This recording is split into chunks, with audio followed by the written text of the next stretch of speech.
Jesus critica esses saduceus. Mas de onde saiu esses saduceus? Por exemplo, desse período político, de revolta política entre os judeus.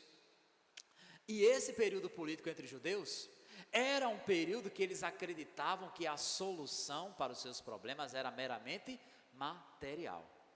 Aí você diz, e o que isso tem a ver com a nossa história, com o Evangelho de João? Tem tudo a ver. Sabe por quê?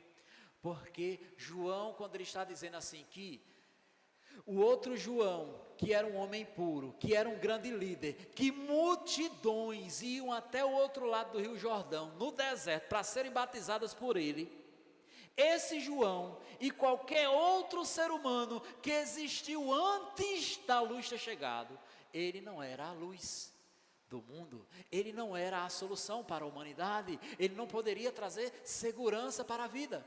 Os judeus, o cenário político lá dos judeus era esse. O cenário político dos judeus era de ter muitos levantes contra os opressores dos judeus. Os judeus, os próprios discípulos do Senhor Jesus, até o derradeiro dia, como diz o povo, até o derradeiro dia, pensavam assim: o Senhor vai trazer a nossa liberdade de volta, mestre?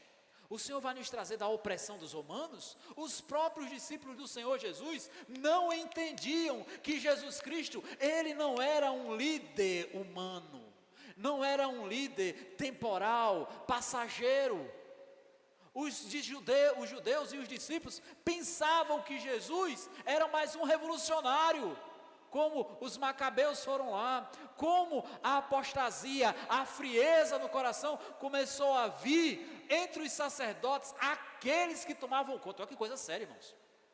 Aqueles que tomavam conta do templo de Deus não acreditavam na vida após a morte, irmãos. Você tem noção do que é isso?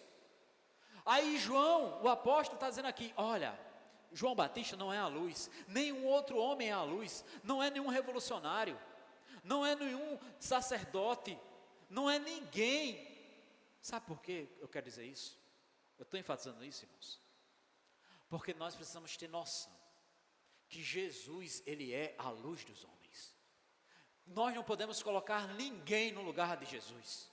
Muitas vezes nós observamos o povo de Deus, a igreja, concentrando a sua energia, concentrando a sua força em políticos, acreditando que políticos vão trazer a solução para a humanidade. Não vai, irmão. O que é isso, pastor? O senhor está sendo pessimista? Não, eu estou sendo bíblico. A solução para o mundo, quando eu digo mundo, para o sistema, é Jesus. Jesus é a luz dos homens. A verdadeira luz para a humanidade já estava chegando. Na realidade, ela já veio. Agora, será que a humanidade, ela estava disposta a receber a luz? E muitas vezes, nós dentro da igreja, como os religiosos na época do Senhor Jesus, não estamos dispostos a verdadeiramente a receber a verdadeira luz. Porque nós concentramos a nossa energia, a nossa força, a nossa atenção, o nosso foco a questões materiais, pensando que Deus, Ele vai trazer a solução para uma vida próspera nessa terra, nessa vida, quando não é. Os judeus pensavam isso. E muitas vezes eu observo a igreja contemporânea se envolvendo em batalhas que não são dela. A igreja do Senhor não tem que se envolver em algumas batalhas. Pastor nenhum, crente nenhum tem que estar tomando partido. Não, porque o meu candidato é esse, o meu candidato é aquele. Não deve. Sabe por quê, irmão? A nossa prioridade como igreja é pregar o evangelho, sim.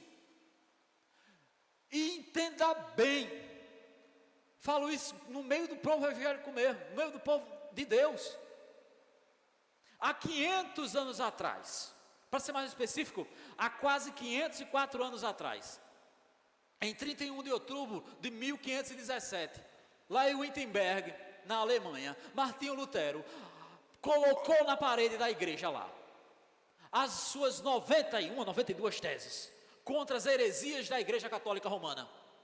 Houve ali o início da reforma protestante.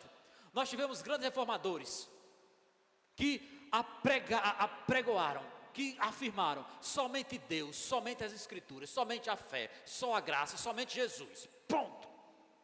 Mas depois de 500 anos, a igreja do Senhor, e eu estou falando igreja evangélica também, tem se corrompido com o pecado, porque tem perdido o seu foco de Jesus, porque não tem priorizado Jesus à luz, porque não tem andado na certeza, na segurança que a luz que ilumina o caminho pode trazer.